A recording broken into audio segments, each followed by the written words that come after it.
Hey, thanks for clicking on the video. Today we're taking a look at the new catalyst for the Whirling Ovation exotic rocket launcher. This is the guaranteed reward for going in and completing the contest Epic Desert Perpetual raid. Me and my team just beat this about 4 hours ago at the time of the recording, and yeah, it was pretty tough. Our team actually did really well, all things considered. We were the first to clear any encounter, the first to clear 2 encounters, and the first to clear 3rd, and then we were, of course, first to final boss, which was awesome.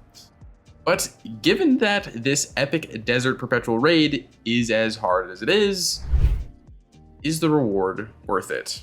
Well, that's what we're here to show today. Is the new catalyst for the raid exotic actually good? We'll go for some first impressions, we'll talk about what you might be able to build into with it. Mainly, we're just here to show it off. Also, if I look like garbage, it's because I feel like garbage. Again, we just finished the raid, and I haven't really had much time to do anything. So, pardon the visage. Anyways, to begin, let's actually read the catalyst. It says, fully charged shots over-penetrate weaker combatants and cause a delayed solar detonation with a brief scorching field. So, immediately, given that this normal exotics functionality is like damage rotation-y stuff where you do damage to something else and then you shoot this rocket, doesn't really seem like there's a whole lot there, but we'll actually take a look at it in a second. So, straight into the firing range, pardon any keyboard clacks and stuff. Again, we're doing this pretty face-to-face right now. The first thing to see is, does the over-penetration just work on anything? And these target frames, spoilers, I know the answer, it doesn't. Actually, it does. So you actually saw it right there. It doesn't need a kill, but the over-penetration happens. And if you couldn't tell, we'll run it back with the Cabal so you can actually see it. Using these orange bars here, something that might be a little tankier, but is still gonna die. When we charge it up to full, again, the catalyst, you need it to be full. As you pierce enemies, you will spawn solar grenades for about half of a second. So again, taking a look at that, we've got this big line of Cabal here. And we spawned 2 solar grenades for like 3 or 4 kills. We'll summon the combatant wave again. I kind of just want to see how many I can get. So there's 5 in a row. 1, 2, and it went through 4. Okay, so doesn't seem like you can spawn that many scorching fields, solar grenades at a time. As for how much damage the scorching fields do, I'm not quite sure how to test that. Oh, we got 3. We got 3 scorching fields there. Okay, that's not bad. The next thing to check is, at what point does it stop over penetrating? And then we'll go over why you would even want this. So these are ultras, I believe is their the real term. And I imagine it won't. No, it doesn't. And then we get the regular delayed explosion. I've already thought about this a little bit, and what really comes to mind is, due to the normal use of this rocket, which we'll quickly showcase right now, where after dealing damage with your other weapons, which is about 4 shots per mint, you can then swap over and quickly charge it to full. Release, you do a bunch of damage. That's, in my mind, the main reason we use this exotic. But this catalyst is completely counterintuitive to that because it needs you to over-penetrate weaker targets, which seems to be orange bars and below, which takes us to where I think this would actually be useful. And that comes with anything that's like super ad dense. So as you can see here, we have a champion, and you know, sometimes you're playing a conquest or some ultimate or whatever portal difficulty we're on nowadays. Sometimes enemies can get in the way, and that previously was an issue with this exotic. Any enemies that it'll hit will consume the rocket.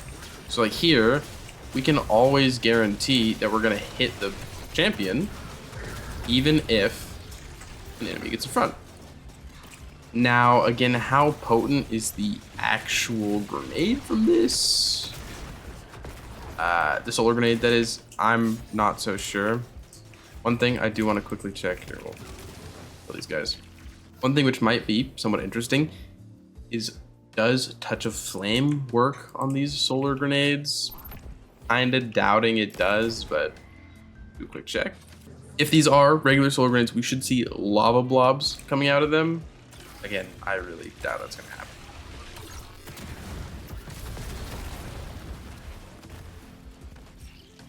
That was completely candid. I had no idea that was gonna work. So those are actual solar grenades. Now, it's 4 a.m. I really don't want to go testing too crazy right now, but that should mean that you can scale its damage with the grenade stat. Okay, we'll look at that again. These have the lava blobs. I mean, that's fascinating.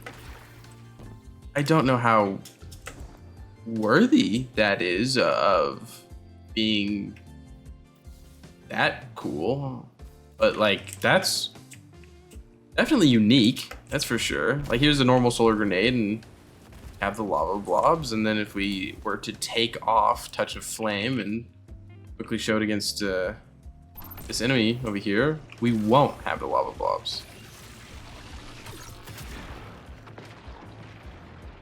Okay, I mean, yeah, that's very interesting. You know, another thing that I actually just noticed, if we rewind a little bit or play it again, is the solar grenades lasted longer with Touch of Flame, because Touch of Flame makes solar grenades last longer. Now, the question is, does it work with Sunbracers? Sunbracers also increases duration by 2 seconds. If you haven't seen my last build video, go watch that. I actually cover that. This should last like 3 or 4 seconds now. I don't really know if that was longer, but that is still very fascinating. That these solar grenades created by Whirling Ovation's catalyst benefit from your grenade things. So that means if you're using Verity or Spirit of Verity, you should be able to get increased grenade damage there. Again, just having grenade stat should allow you to increase your solar field damage as well. And then having Touch of Flame increases the duration and makes them spawn solar blobs. Now again, is that super potent? I'm, again, not very sure. I would like to show it off again one more time. What I truly believe to be the best use case for this exotic and its catalyst, what it actually means.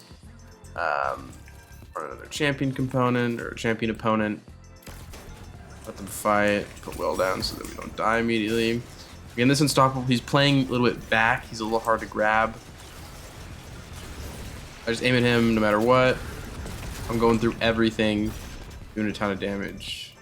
I mean, it's actually not bad against an unstunned champion. So it's definitely just like a quality of life exotic for sure. Or sorry, a quality of life exotic catalyst. Again, very fascinating that it works with grenade stuffs. And those are real solar grenades that it's spawning. They just have a very short lifetime. But when it comes to what Whirling Ovation already did, and its like main use and what most people were excited for it about being damage rotations, this isn't gonna be doing a whole lot. Again, you need orange bars and below for that to do anything.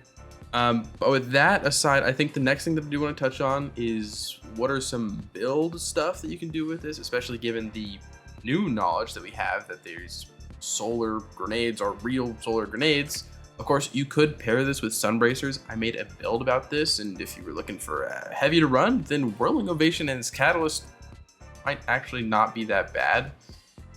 Some other things you can do, I found that using the artifact perk, Threadling Proliferation, isn't bad. This is a strand and solar weapon, so this is going to spawn Threadlings. Again, if you're using this in those more ad-dense activities and you like, well, lining things up, then you should spawn at least one Threadling with every rocket. And you should be able to spawn them as well. Even if you don't pierce an enemy, you should be able to just put in the middle of some, and some Threadlings should spawn. Or not. Maybe on the second shot. Let's find out. Am I a fraud?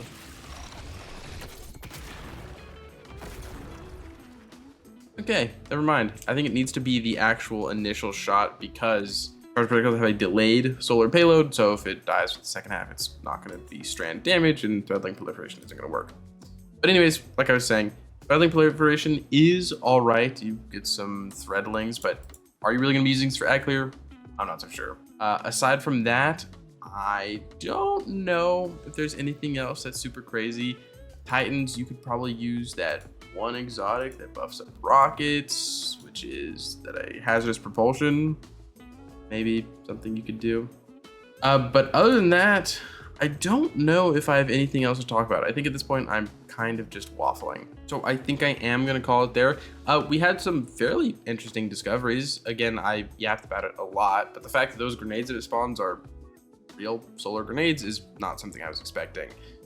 Again, if you're thinking about trying out the epic Desert Perpetual raid on contest mode for the guaranteed catalyst, not so sure it's worth it. There is some other loot like a GL shotgun and void healing auto, but you might want to wait until the guides are out and contest mode is over because it's pretty brutal in there. But for anybody, any of my cracked players out there who know they can tackle the epic version of this raid, the catalyst is pretty cool. And given that this exotic is very good on its own, it's just a little bonus to have. So with that, I think that's everything for today. Again, I hope you maybe enjoyed this more face-to-face, casual, non-scripted video. If I just waffled too much, please let me know down below, and I don't know, never do this again. Anyways, shout out to you guys. Shout out to everyone who came by the streams today. Shout out to my teammates, Llama, G, the rest of the Raid Fire team that aren't on YouTube. I love you guys. And if you want to support me, support the channel. A like, a comment, a subscription goes a very long way. If you want to support me and support the channel, but you can't think of a comment down below Wordle. And with that, as usual, I hope you are having a great day, and I hope to see you around.